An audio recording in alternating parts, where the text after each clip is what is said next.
Welcome to The State of Us. Beyond mainstream cable news and party lines, with a millennial and a boomer, The State of Us pushes past the noise and uncovers all the issues that matter. Here's your host, Justin T. Weller. The U.S. spends about $2 trillion a year training and educating roughly 125 million people. $2 trillion, folks, to educate 125 million people in this country. That is a lot of money. It's a lot of people, and it should be pertinent and obvious to you why this matters. Is college the best way to acquire the dexterity necessary to be successful? Well, students themselves have come to question that. The share who say higher education is worth the cost has plummeted since 2016. It went down to 56% from 77%. And not coincidentally, college enrollment dropped sharply this fall. Today we're going to look at not just college, but the education ecosystem as a whole. The Future of Everything section of the Wall Street Journal did an interesting piece that outlines some projections and predictions about what the future will hold for everything from early childhood education all the way through college and into the workforce. We've got a lot to talk about, but an episode on the future of education would not be complete without TrueChat senior historian and an educator of more than 30 years. Here is your friendly redneck liberal, Lance Jackson. Well, it's amazing something as important to our society as education, how often we don't look at the numbers and we don't look at the data to make decisions. We think we do. I mean, I remember my years as a public school educator, we're always collecting data and we say we're data driven in our decision making, but we really weren't. We really didn't. We made decisions based off of things that we thought were true or that were true for us. And I think that's one thing that education has always done. The people in charge are saying, well, this worked for us, so that's what we need to keep doing. If we do more of what worked for us, then that will help future generations. And that's not the case. Things change, especially in our society today with technology and jobs and careers. And to keep applying things that worked back in the 70s and 80s is not an educationally sound decision, yet that seems like that's what most people have done. And this article points out how we, as we've been saying on this show, we need to take a different look at this and, okay, keep the same amount of money, but spend it in different places than we have in the past if we want a better return. So today, Lance, we have the opportunity to break this down, but on multiple levels. So in the first segment, we're going to take a look here at early childhood education and a holistic view. In the second segment, we will take on discussing both K through 12, goodbye to standardized learning, and 2-year colleges, skills over degrees. Then in the third segment, we get to discuss 4-year colleges and beyond, probably a focus on less campus, more computer, and finally, but certainly just as important as the others, employee training. Once is not enough. So we've got a big agenda today, but before we dive into it, it's important that we take a minute, as always, and hear from Lance, our educator here at TrueChat, on what the word of the day is. What are we going to educate people on today in terms of our vocabulary? Well, we're going to keep it pretty simple and just make it educate. EDUCATE, because of the definition, and the definition coming from Webster's, the first definition, to train or develop the knowledge, skill, mind, or character of, especially by, formal schooling or study, to teach or to instruct. And the part of that I like, it's not just knowledge, it's also skill, mind, and character. Don't think of it as when you went to school and, well, yeah, I was educated, but think of it in education as our goal should be not just knowledge and skills, and also what skills, but to the mind and character of individuals. And I think that's an important piece of education that is missed today in the area of technology. Well, we have this technology. We're going to turn the students loose with this, and then we don't teach any of that mind or character piece of education. So when you think of to educate today, think of those aspects of to educate someone, And are we doing a good job, or how can we do a better job? So first up, Lance, early childhood education. And I think it's appropriate that we talk about this first, not just because for many of us, it's the first formal sort of education that we run into, but also because, as we've discussed, there's a sincere belief, I think, amongst you and I, that this is arguably perhaps the most important education time in a child's life. And it's one that, unfortunately, we don't always treat that way. It's also one, right, and this is huge for people to understand, where the biggest disparities are put into place that affect you not only for the rest of your education career, but also the rest of your entire life.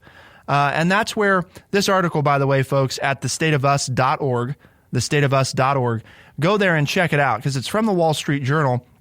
There's this whole big section on education where they did the future of education and broke it down into multiple articles. The article that we're referencing is called the $2 trillion question, right?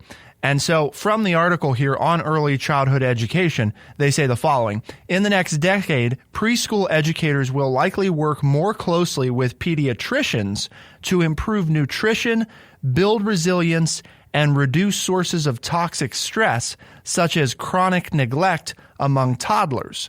So this is an area that's interesting, because I think a lot of times we assume that children are just going to learn on their own, and I think in many ways that's true. The question is, what are they learning?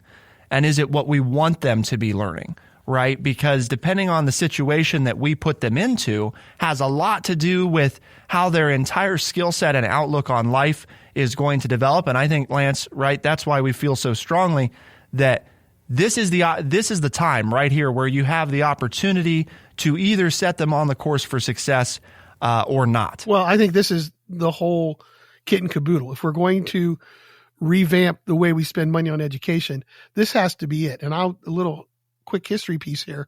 You know, I'm part of Lyndon Johnson's Head Start program, which was making preschool available to poor children.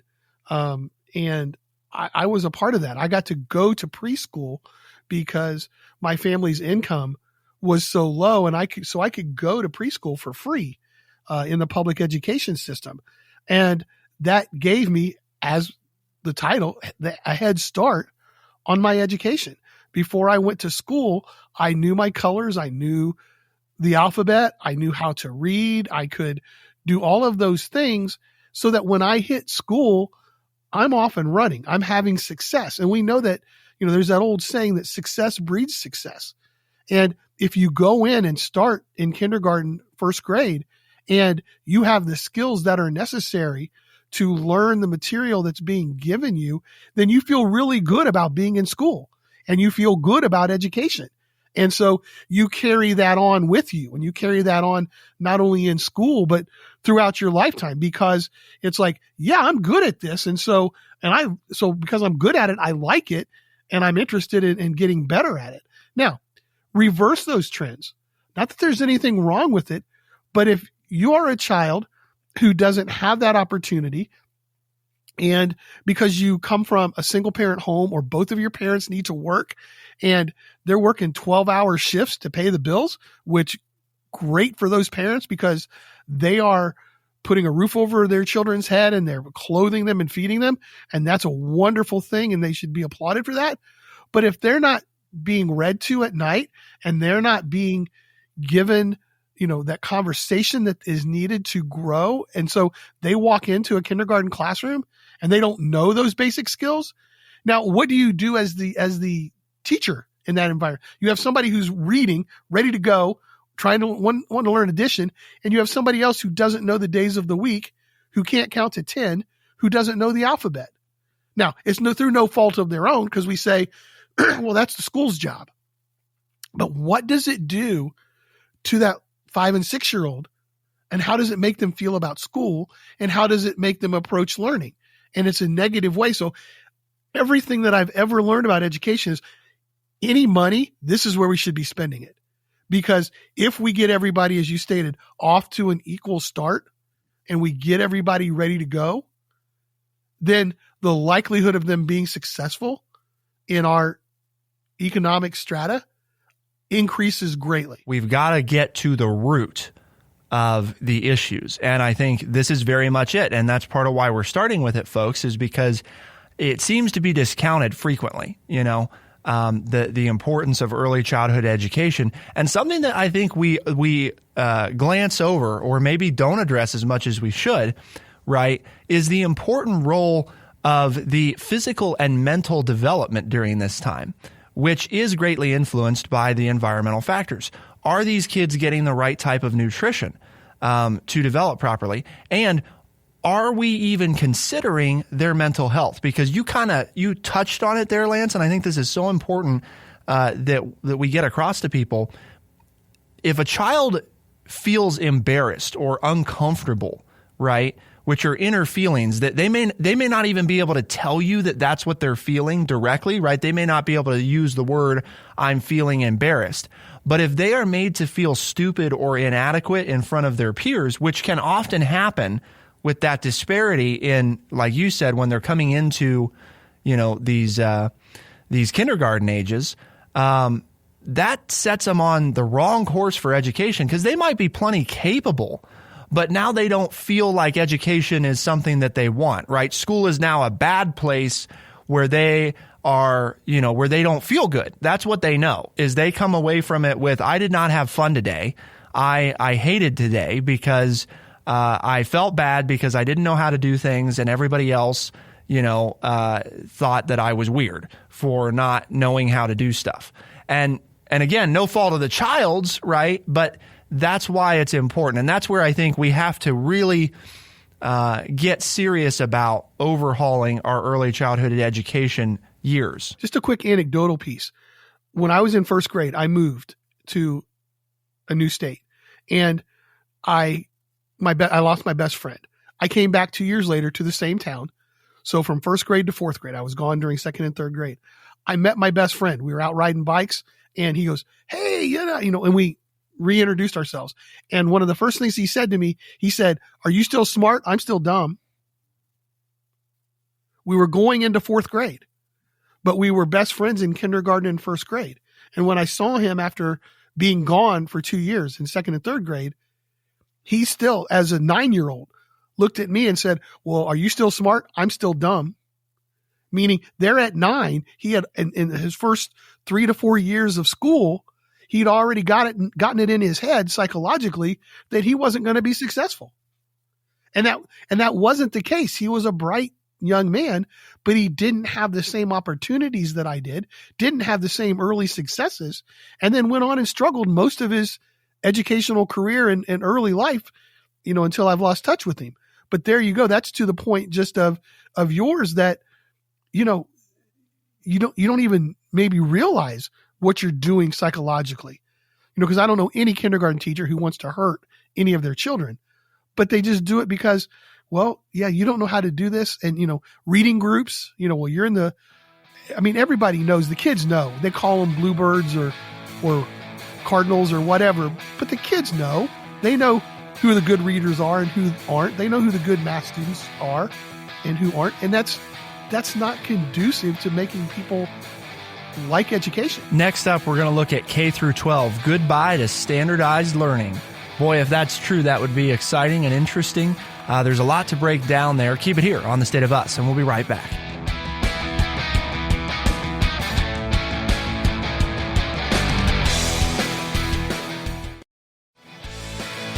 We are The State of Us. Here's your host, Justin T. Weller. K through 12 education. Goodbye to standardized learning. That's the claim from the Wall Street Journal, the $2 trillion question article of the future of education. Check it out at thestateofus.org. The article explains that the next decade could see a shift in teaching methods at the elementary level, such as grouping students based on learning needs, not grade level.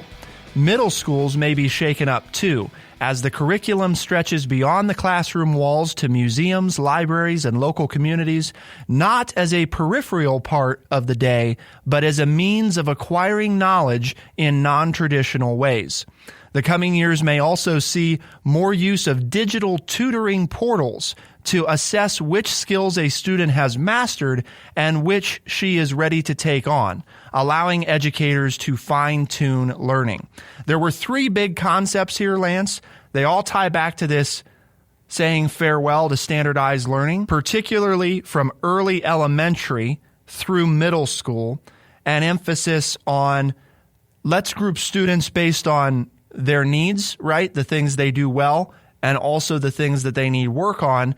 And maybe the thinking there is because as we've talked about, it's great to start right where the roots are, but you still have to take care of the students after that. You can't say it's over either. You're not a big fan of standardized learning. What do you think about the idea of, we're going to group students based on their learning needs? We're going to shake up middle schools by getting kids out into the world and taking them to museums, libraries, local communities. We're going to make that the forefront of education, not just an accessory after the fact. We did this before and everybody said, well, Johnny can't read and there's a disparity in education. So we went to standardized education. Now we've had standardized education. People said, well, this is leading to gaps and this isn't good. So now we're going back to what I started in, not only as a student, but as a teacher, where you're grouping students based on their abilities. And that first thing you said, the thought that I had in my mind was one-room schoolhouse, because that's exactly the way one-room schoolhouses were set up. Everybody came in and you had one teacher and the 20 students sat there and they ranged from the age of 6 to the age of 12 or 15. The students were then, the teacher said, okay, who knows their math facts? Well, these people would work over here, and there was nothing to this whole age dynamic. It was based on your skill. So I'm thinking of, we're going back to the one-room schoolhouse thing. So this isn't a new idea. I think we have to understand that it's not the amount of money that we spend on education. It's the equity that we spend on education. And I don't know how you solve that one, because all parents want to give their children the best chances they can to be successful in the world. Those parents who have the monetary means are going to do extra, even if you make it equitable within the system. Hence the rise of, private schools or charter schools. Those are all places where parents can pay for what they think or believe is going to be, quote, a better education than they get in the public school. And therein lies, we set up this tiered system of education.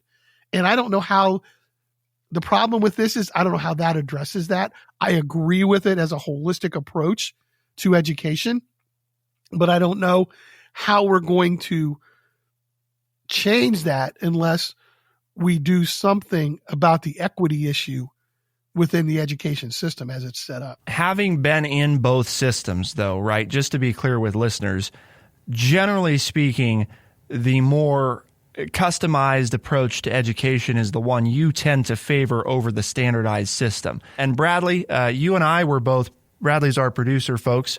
You may not have heard from him recently, especially if you're a new listener on the show. But he does all of our editing work, and he's in today for Devin. But I wanted to talk to him about, Bradley and I are far enough apart in age that we saw some important changes.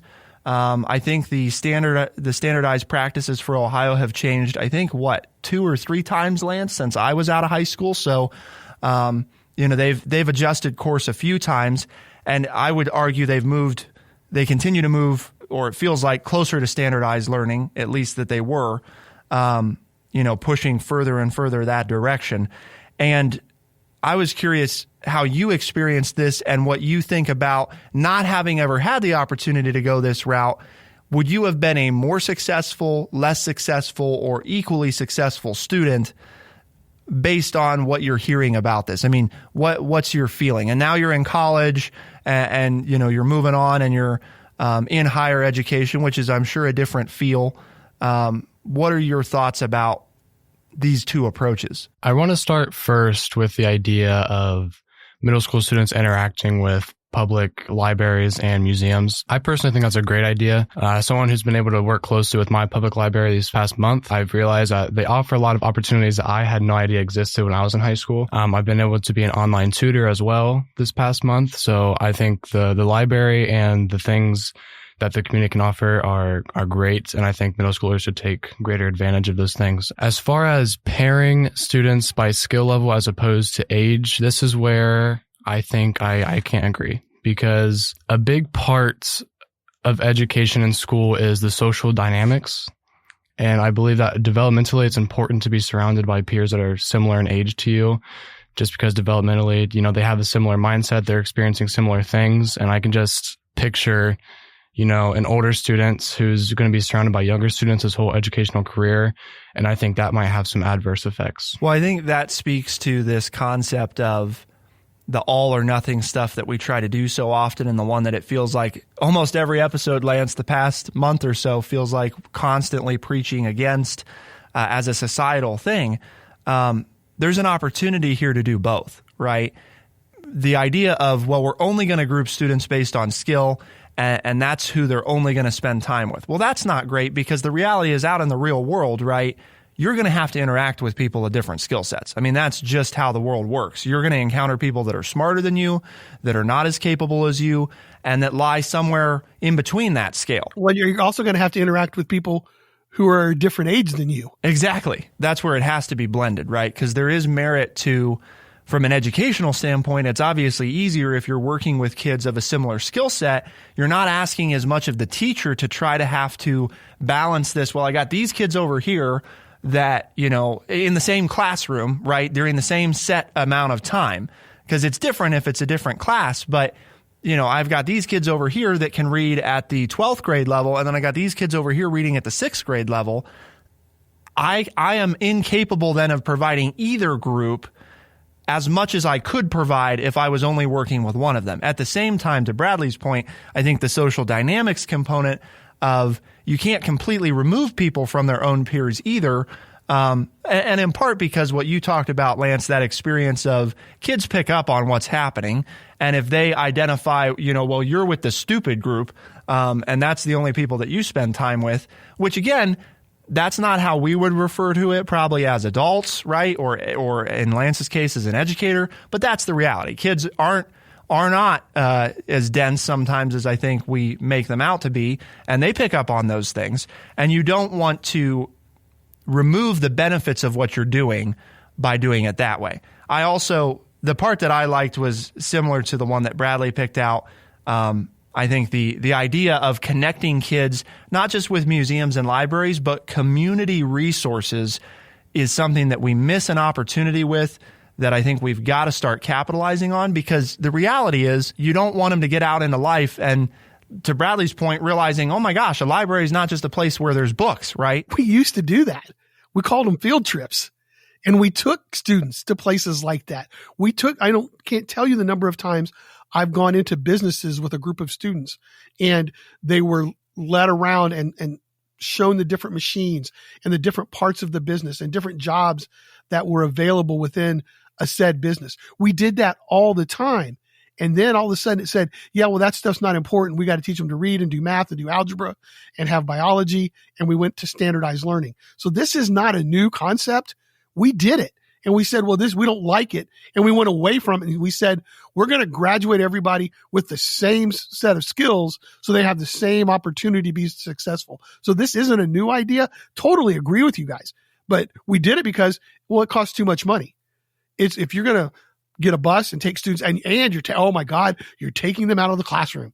If they're out of the classroom, they're not learning anything. And my tax dollars are not for kids to go to the zoo, to go to the Ohio Historical Society, to go to the library, to go to Siemens Manufacturing. Well, we can't do those things because they need to be in the classroom learning math, English, social studies, and science. Yeah, I'm all for field trips, which is what you're calling it. I mean, that's what we called it in the old days. You went on field trips. But it cost too much money, got you out of the classroom. Parents said, paying my taxes, I want my kids in the classroom. There are a lot of opportunities with technology to help us solve some of these problems, and just human ingenuity, right? Learn from past experiences. if field trips where we would take the whole school out at once are too expensive, right? There's opportunities here we're spending more on education than we've ever spent, right? And so the idea that, the way we're doing it is working when our test scores are generally worse than they've ever been relative to other nations. And I know using test scores is not necessarily the most justified method. But the reality is, right, the things that we are currently saying we measure success on, we're spending more than we've ever spent and we're doing worse than we've ever done. Well, something's not right about that equation, right? And that's what we're talking about coming up. 2-year colleges and 4-year colleges, skills over degrees, less campus, more computer, and of course, what happens once you're out in the workforce. All questions to be answered about the future of education. Keep it here on The State of Us, and we'll be right back.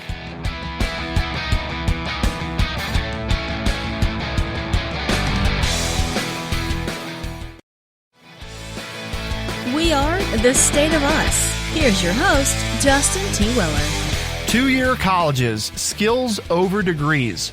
I think this is an exciting area to talk about, and I'll be honest, it's one that I don't want to say I had a negative impression of, but going through school, I can't say that I ever had a positive impression of, or that I ever thought a 2-year institution would be a place for me.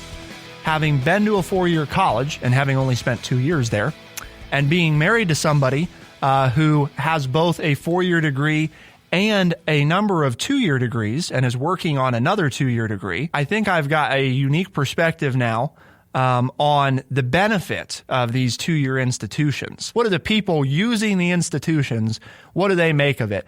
And basically, students in 2020, only 56% of them say that college is the best way to acquire the skills for the future. Only 56%. And the reason that's significant is that's down from 77% in 2016. And it coincides with a large drop in college enrollment in the fall of 2020. That's not to say there isn't value there, but what some kids are realizing is employers are looking more for skills these days than they've ever have been before.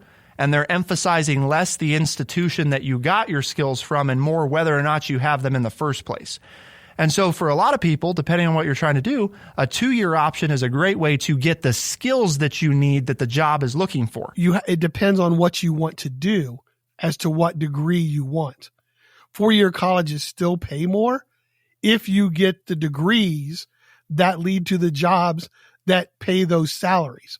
But if not, if you want to, and so, it all goes into what do you want to do as a career, which is something we've not only preached on this show, but I preached for 35 plus years in public education. Well, what is it you want to do? And what has happened is that 4-year schools have gotten so expensive.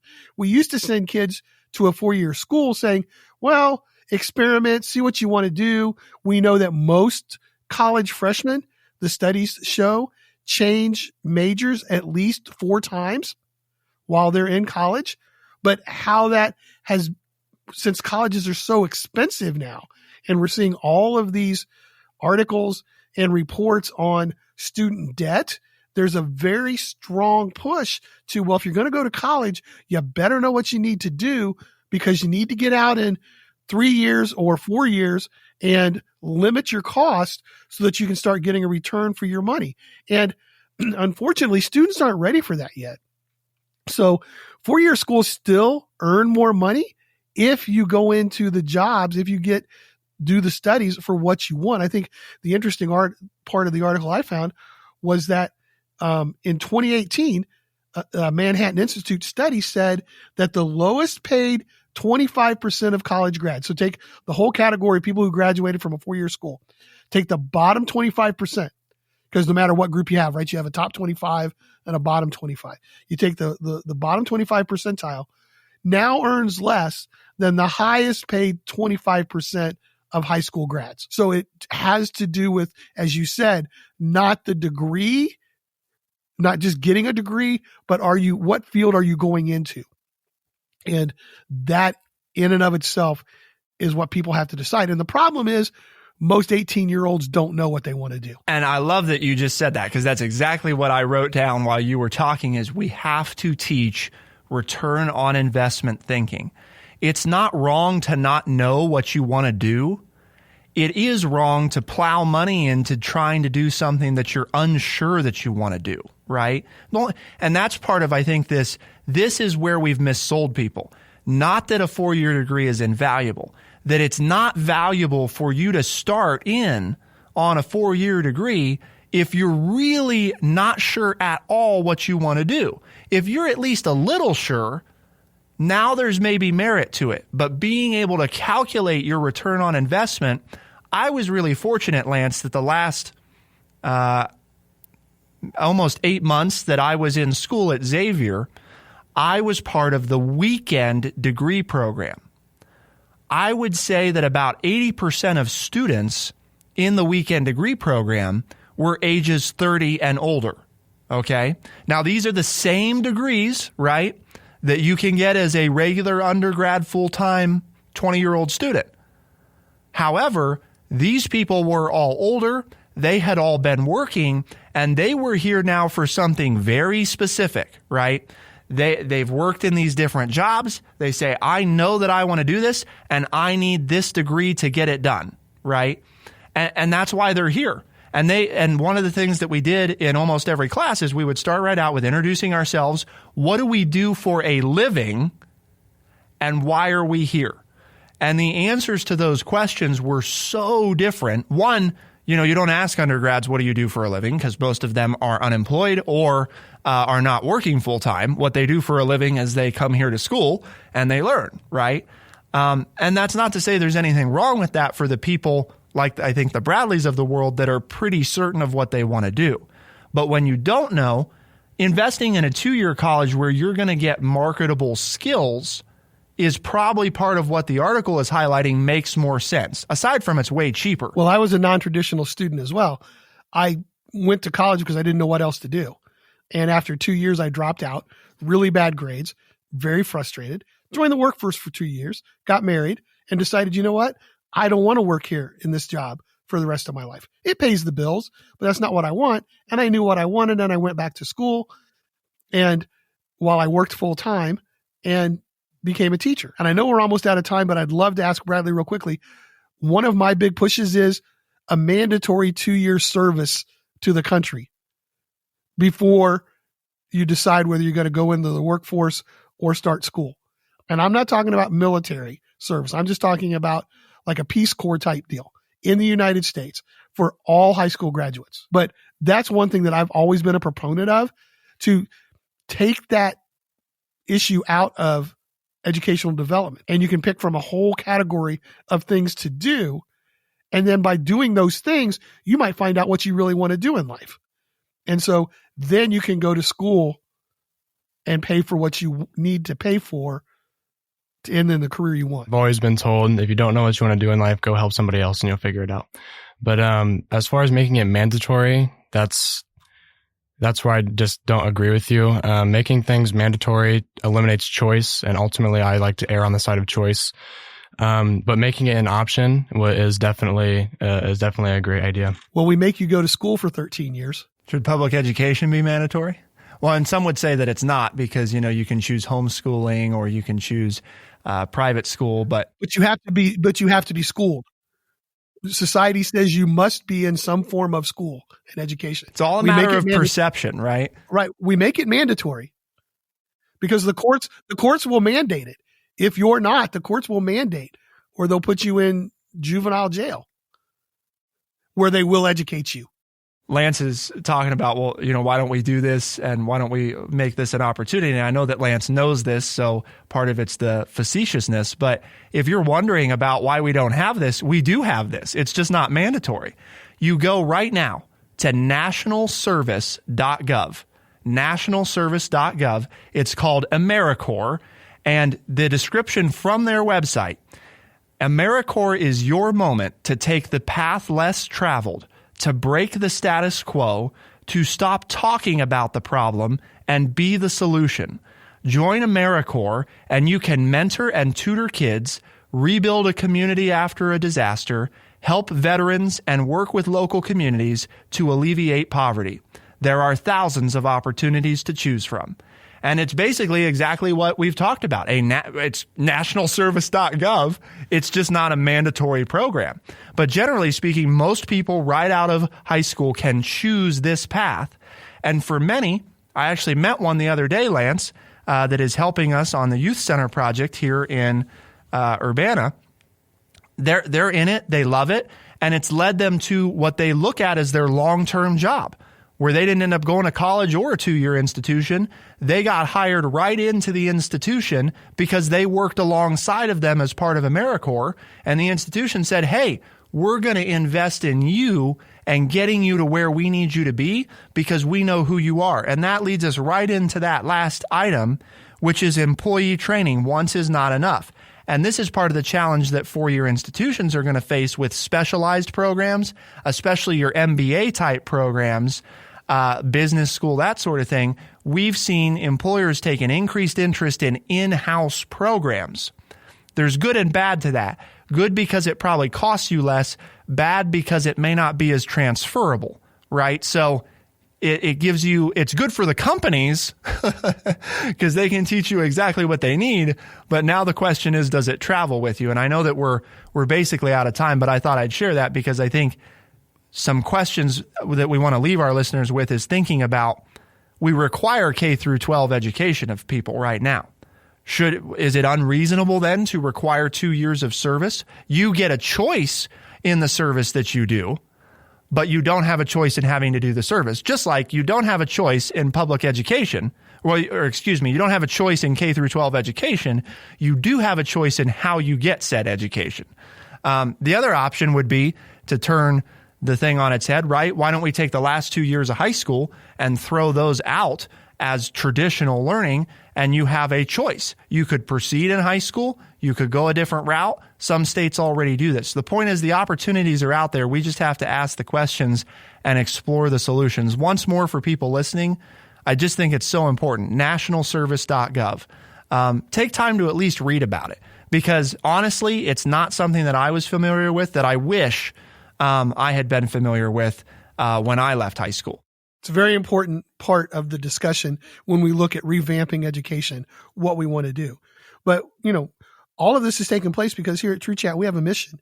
And that mission is to educate people by providing honest, open, and respectful conversations.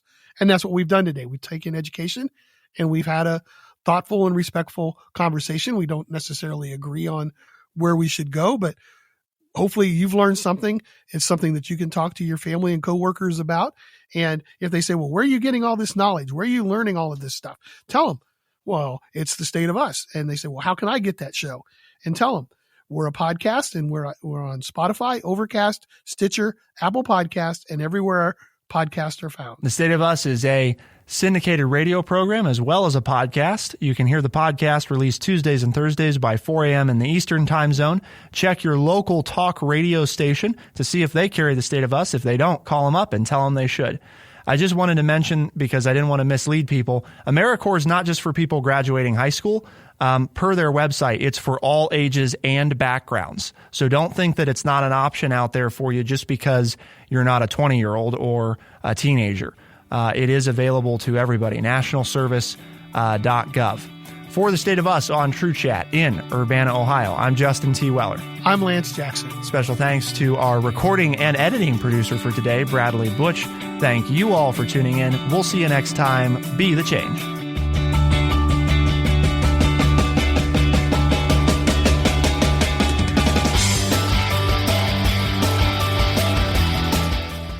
Be sure to check out our website, thestateofus.org, for books, articles, and all the ways to tune in. thestateofus.org.